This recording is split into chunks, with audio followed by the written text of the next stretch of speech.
as we move forward is you come out and you're like, hey, this is pretty cool. I bring you up in the tower. You'll see the microphone like I do and get like, Yeah, that can sounds I? great. Absolutely. You're hired, So I love I'll it. be right back, and Ladies and gentlemen. Yeah, That sounds great. Good morning, everybody, and welcome to the Esta Safety Park Dragstrip. Ladies and gentlemen, welcome to Good News York. My name is Noah Chrysler. Today I am sitting with Gary Simons. Gary, welcome. Thank you. Thanks for having me. Absolutely. Go ahead and introduce yourself. Well, my name's Gary Simons. I'm here from the Esta Safety Park Dragstrip. We got a lot of great things going on. I've been there as the manager this year, but I've been there for close to 25 years myself. So started out leaning on the fence, wondering how can I help this racetrack, to helping the racetrack, becoming the announcer for 13 years, wanting to be more and more part of it every year. And what happened is, fast forward to today and this morning and putting in posts and making all the necessary changes to grow this industry within the Central New York area. Cool. For those of us who do not know what your racetrack is, can you explain it to somebody who's never seen it and doesn't know what it is? What we are is a drag strip. We're a quarter-mile drag strip. We also run eighth mile. If anybody knows that, it's half the track. But we're a quarter-mile drag strip with a quarter-mile runoff, which basically means we have a quarter-mile more pavement to use to slow the cars down to turn around and come back. We are a family, fun-oriented type, community-based drag strip. We're local, right in Cicero, 8091 Eastwood Road, right off of Route 31, just before Bridgeport. We were a family-owned operation since 1960. Wow. And along with a lot of people who came on board to help out, it seems to have generated into a track continuously where it's family. If there's one person helping operate, there's usually a couple family members behind them doing what they can to either get the gates open, get the place mowed, all the things that go with running a small business, yet we try to make it feel big. Sure. So it's kind of cool. Very cool. So what type of cars would somebody see racing down your racetrack? Well, if anybody's familiar with the NHRA, the National Hot Rod Association, if they see that on TV, Fox News or Fox Network, it could be anywhere what we call a rail car, which is a 24-foot long dragster, to your common street car, to a class we call Pro, which is your slightly modified, it's very modified car, which in turn you can run different times. We base a lot of our drag racing off mile per hour in ETs, estimated time. So you can see anything from a street car running, we'll say 85 miles per hour at 15 seconds in the quarter mile, to a dragster which could run 200 miles per hour at 4.2 seconds in the quarter mile. Wow. Or quicker. Depending on who it is, we have a gentleman, Vince Mussolino. He's NHRA National Champion 2023. I like to give him a plug because he's a big part of our drag strip, along with many other people, the Timmy Roberts and the Todd Lipke, who runs Street Money, who has slightly altered street car. But we have 6 to 8 different classes that we run. And you could see, like I said, anything from a dragster to a modified car to a street car to a motorcycle to a sled. So if it's something that piques your interest, we have a little bit of everything out there. Cool. I grew up in Pompey. Do you do tractor races at all? Do you ever No. race in tractors? The only thing you see out there as a tractor is me or the young man Chase Hubbard, who will be dragging the track. And what that means is on the back of the tractor, our old faithful, Old Blue, has 4 slicks on the back that we cut to modify to be able to, once we scrape the rubber out, and I know you're probably looking at me like, oh, you're going to scrape the rubber, and then I'm going to put more rubber back down. So cool. Fresh rubber is important for when we use traction compound, because the key to drag racing is first and foremost safety, but to have traction, to be able to, from start to stop, you have to be able to be in a safe-oriented way. But the only tractor you'll see out there is either the one mowing the lawn or dragging the track. Gotcha. That's very fascinating, though. I didn't know that you put rubber down on the track. Is that so? What does that process look like? I mean, so you're putting rubber down every race? Some people would say I'm just driving a tractor round and round and round, 1/8 mile at a time, and then I do a 1/4 mile at a time. Then I do from the 1/8 mile to the 1/4 mile. It's kind of a scientific process that people will be like, what's he doing out there? Well, basically what you have to do is the old rubber, which goes on top of the concrete and the pavement. So 330 feet of concrete, and then from there's another 330 feet of paving.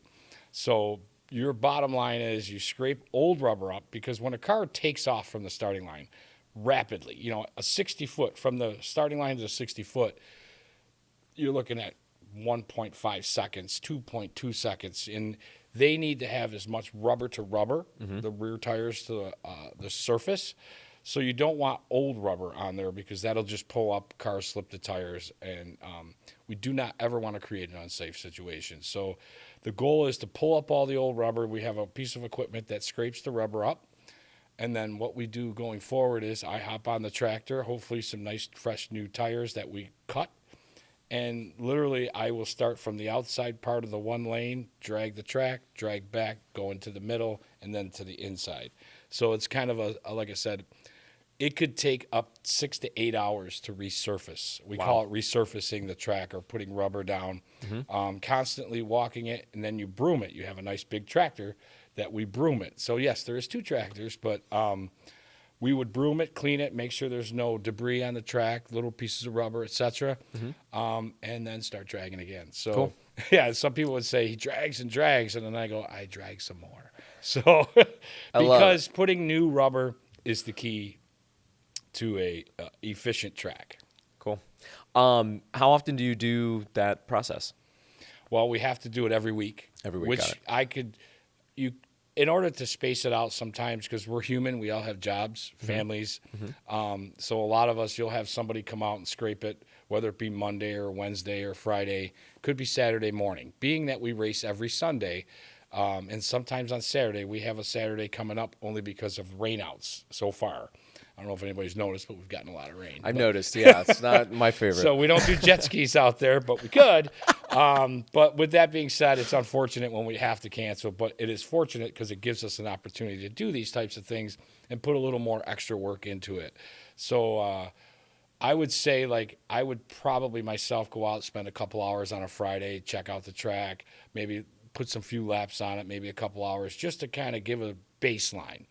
And then Saturday, definitely get out there and spend about probably easily 6 hours just dragging the track, brooming it, and dragging it some more. So it gets done once a week. I can tell you for a fact that's the focus, because if you don't, the Sunday wouldn't be a day that wouldn't be logical. Let's just put it that way. It has to be done correctly, and if you don't do it correctly, you're going to have a long day at the track. So got it. Okay. I have a question for you that might be seems to be a theme here. My father would be embarrassed. My father's a mechanic, and he knows everything about cars and everything about everything, which is great. And I never, picked it up. I never was interested in that. I was always interested in digital media and computers and stuff. That's okay. Everybody has a thing. Exactly. That was shtick, mine. they call it. Yeah. So anyway, from my understanding, if I'm to win a drag race, right, how much of the performance, how much of my performance in the race is the driver, and how much is the car? I would assume it's mostly the car, yeah? Well, there's this thing called Lady Luck, too. Okay, got it. Okay, so driver, car, and luck. Well, we've got guys, like I mentioned, some people, they've been out there for a long time. It takes a lot depending on horsepower, how fast you want to go, that's important, but a lot of it's based off of ET, your estimated time. So what happens is we call it bracket racing. So we have bracket racing at its finest out there. So you'll have a car, let's just say AJ Myers, one of our, I'll use names because they like their names out there, but it's nice. They're great people who support our track, and I want to make sure that we remind them how much we appreciate them. So AJ Meyer, he has a Chevy Nova, which is a very nice car, does wheelies the whole 9 yards. So he runs, we'll just say AJ's running a 622, okay? So now Chris Corleone, who's another one of our drivers, 66 Chevelle, I believe, or 65, he's going to hate me after today, but He's going up against him. They're side by side. Chris Corleone's running a 595.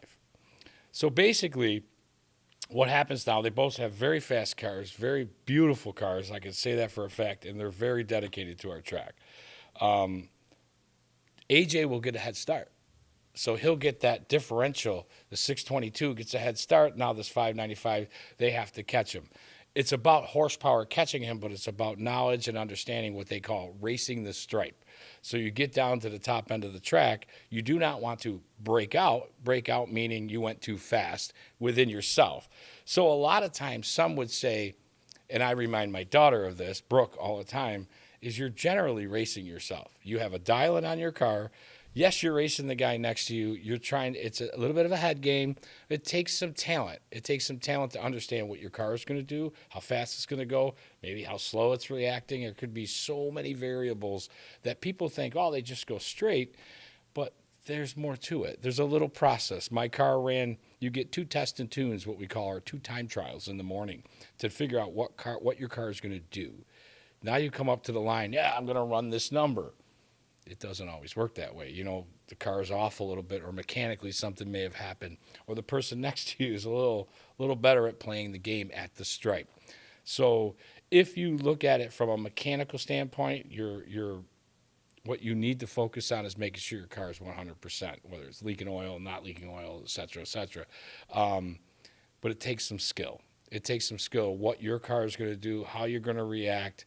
You know, not just holding the wheels straight, but knowing what to do when you get to the other end of the track. If your RPMs, there's a lot going on. So Interesting. And like I said with the ETs, there could be, I've seen a broad range where a guy's running a 750, we'll say, and another guy's running a 9. I mean, that's a 2-second head start. Mm-hmm. So picture yourself waiting for the tree to come down, because there's the tree, the practical, we'll call it the Christmas tree, it's called. There's many variations of it. And it starts with the pre-stage and stage, and then there's the 3 ambers, and then green. What happens is now this car takes off, and then you're sitting there waiting for your tree to come down. And then you're chasing the car, but at the same time, you still have to get there, and it's a lot of strategy to it. Got it. Okay. You could get lost in it, yeah. But when you're out there watching it, and I'll be out there announcing, or I'm talking people through it to understand it, mm-hmm. It makes sense. It's hard to explain it until you've seen it. Sure. So come on out. Sounds good. No, that sounds fascinating. You have a free pass with me all the time. Oh, I appreciate that. I'm probably going to be out there. So it could be mechanical, it could be strategy, and luck. And luck. We'll say there's a little bit of luck in there. There's some champions that have gotten it on luck. Sure. Interesting. That's very, very interesting. So basically you can race 2 cars that have different horsepower, but they just delay the one with higher horsepower. Got it. I didn't know that.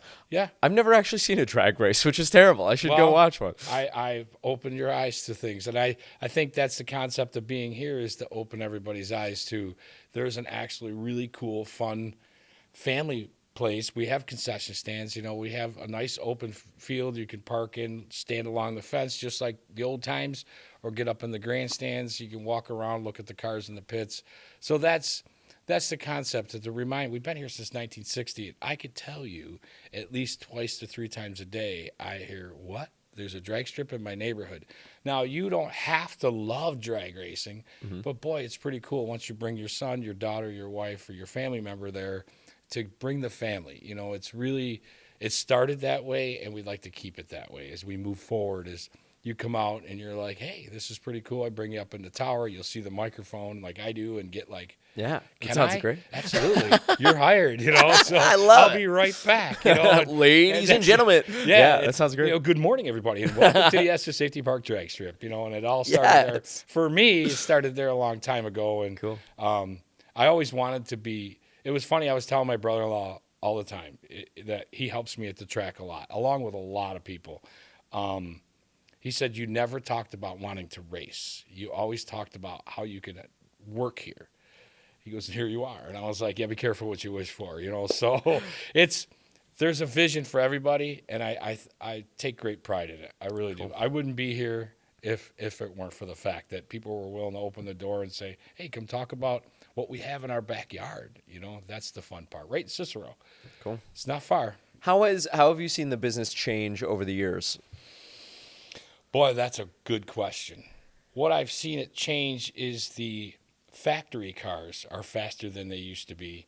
The drive to get out there is more, but they love that street racing. So we're trying to get them out on to the track, off the street on the track. Obviously, like anything else, there's variables in the industry, whether it's safe or not safe, or we'll talk about fences and we'll talk about keeping it correct for like insurances and stuff of that nature. You're trying to be proactive and friendly and stay ahead of the things that need to be taken care of so that people don't come there and just see an old rundown track. You really want to paint it. You want to. It's just a cost effective. We're talking about fuel. Mm-hmm. Fuel for your car. Like I filled my tank in my truck today. That's $100. Mm-hmm.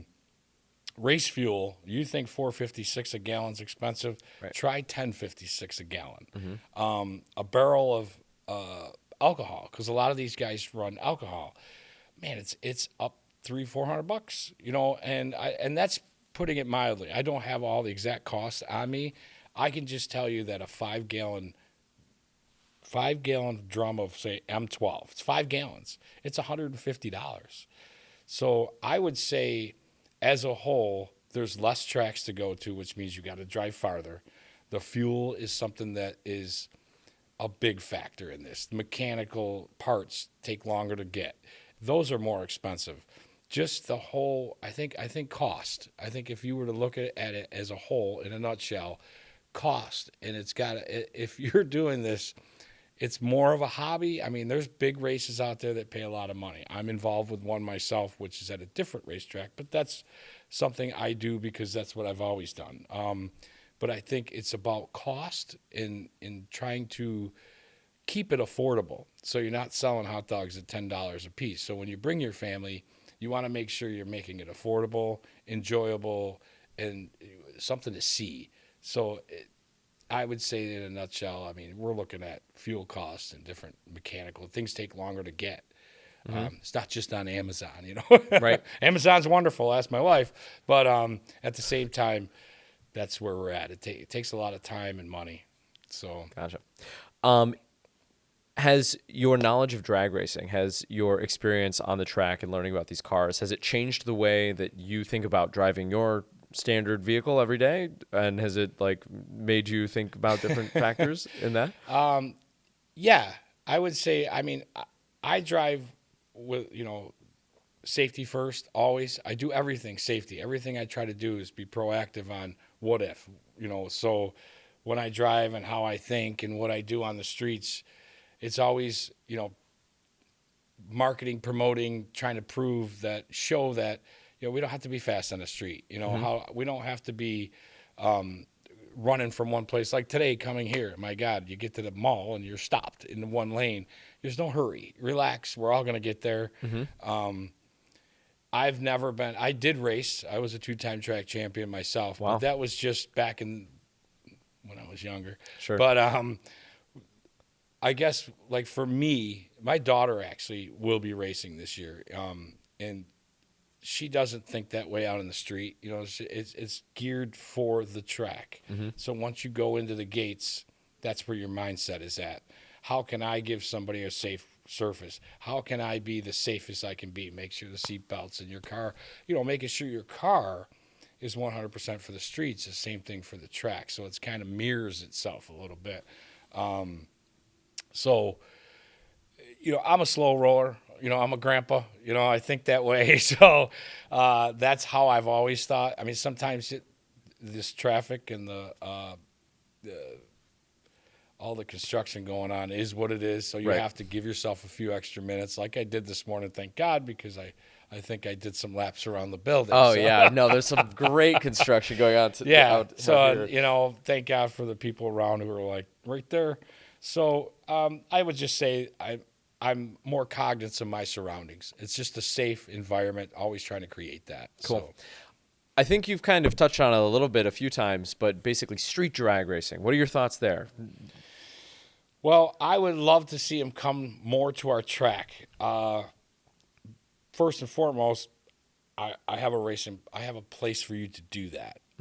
We have a place for you to do that. And I guess what I see is unsafe situations, street racing, outlaw, whatever you want to call it, which great, the shows and all that are very, profitable. But at the same time, there's not a structure.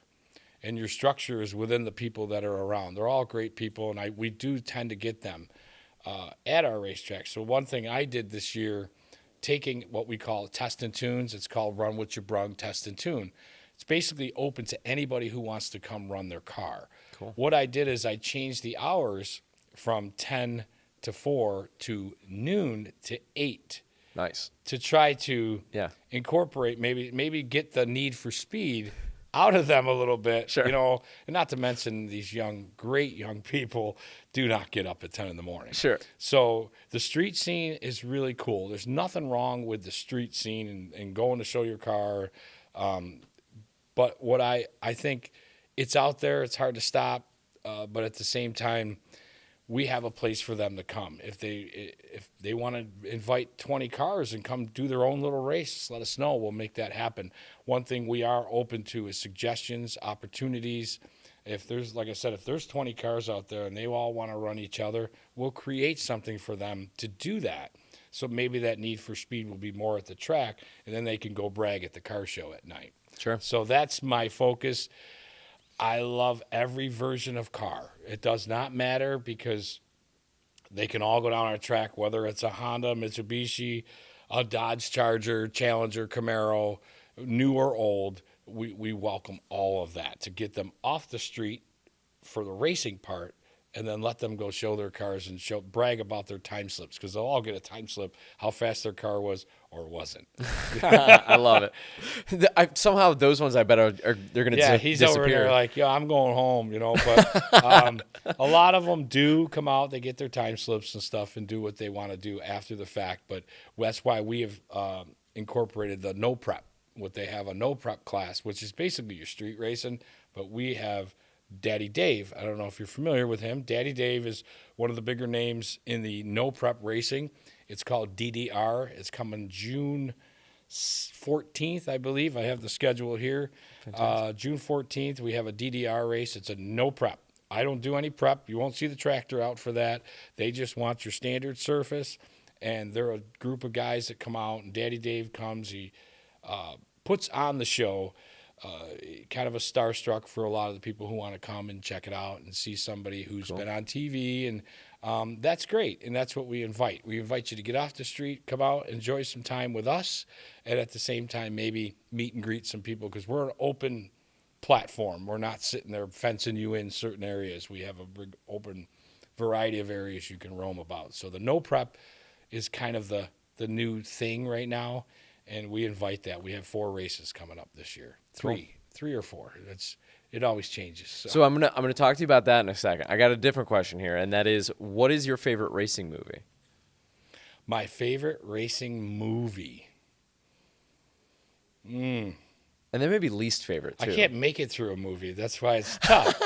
So, racing movie. Like Tokyo Drift. You ever watch Tokyo Drift? I've watched Tokyo Drift. I liked Tokyo Drift. I don't know. I'm not gonna lie, because I do love drag racing. I run a drag strip, but the one with Will Ferrell and Talladega Nights. Yes. Yes. Oh, and the Wonder Bread car is toast. That is my favorite line. Fantastic Shake and bake, film. if not first, you're last. So there's a lot of statements or phrases in that movie that can go for any kind of racing. Fantastic. So I think the theme behind that is just the whole, the racing and the fun, and everything about it is comical. Yeah. But there's, but what they're trying to achieve is the team efforts and the things you can do. And, cause I'm a comedy guy, I could, I don't watch a lot of movies, so I'm too busy working. But, Sure. Yeah.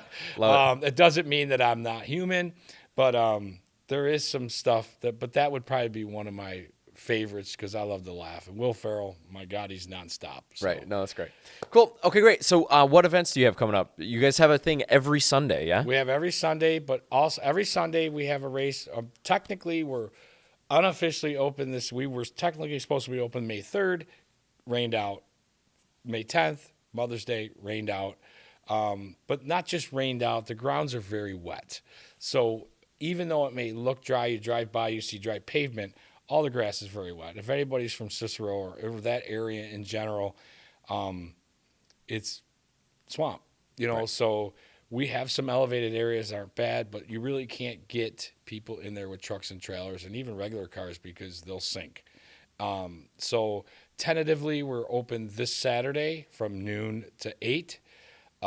Quarter mile test and tune, or run what you brung test and tune. I kind of switched the name up a little bit to make it flashy. Because when I went to the NHRA banquet, the gentleman said, try to put a name to it because it just invites more people. So I'm willing to try anything. Try to get the car count up a little bit. But so Saturday, the 16th is a run what you brung test and tune, open from 12 to 8. Running any car you want. It doesn't matter if it's a street car, race car, middle of the road, bike, sled. We're open to everything. Cool. And the gates open around 10 o'clock.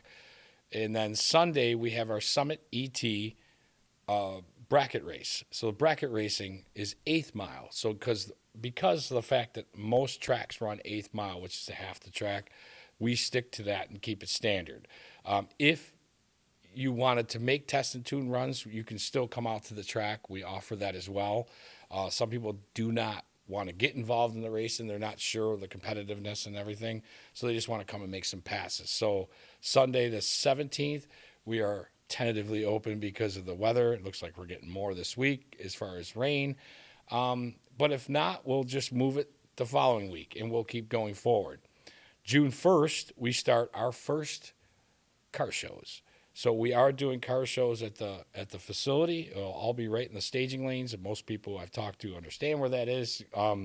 So I believe the weather looks pretty good, and it's all on pavement. So we should be okay for June 1st. So June 1st starts our weekly car show every Monday, and then that'll be from 4 to 8.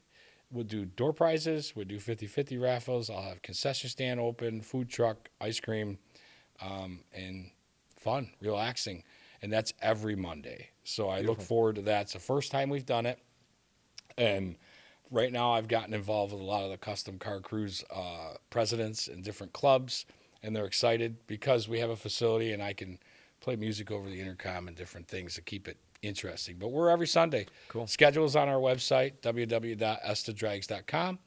And I'm all over the Esta Safety Park Dragstrip Facebook page. So I love it. If anybody has questions, I feel free to reach out. We highly suggest it. Beautiful. Well, hey, thank you so much for coming on. That's it? Seriously. Yeah, that's it. I don't know. Is there anything that you I didn't could cover? go on all day. But, If you want no. to talk about more things, I'm happy to. Well, the thing is, I just want to make sure everybody knows we're there. We're right here in Cicero. Come on out and join us. It's only $20 to get in. The kids are under 8 or 9 are free. I'll let them in. I just want people to come out and enjoy themselves. Cool. Get the family together and come on out. Absolutely. Have a good time. Absolutely. No, it sounds great. And you know what? I don't know. You can feel the passion that you have for this place. Thank you.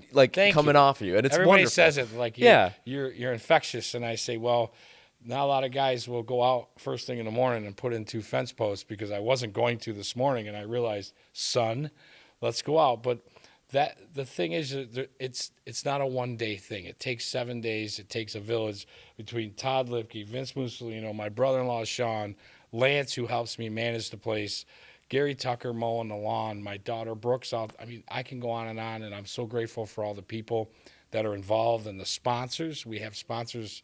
That's a whole nother show. But you can't do it without them. And Right. I'm sure you understand what I'm saying. I mean, Yep. if people don't help support you with the little financial, the backing, it doesn't happen. It just doesn't happen. So I'm very grateful for all those people and our sponsors and the community for putting up with us. I mean, we're right there. There's houses right next door. So Absolutely. we're a lot. So I thank you. I thank you for the time. I am passionate about it. And hopefully we get on here again and do it again soon. Absolutely. No, that'd be great. We'd love to Thank have you back. Thank you.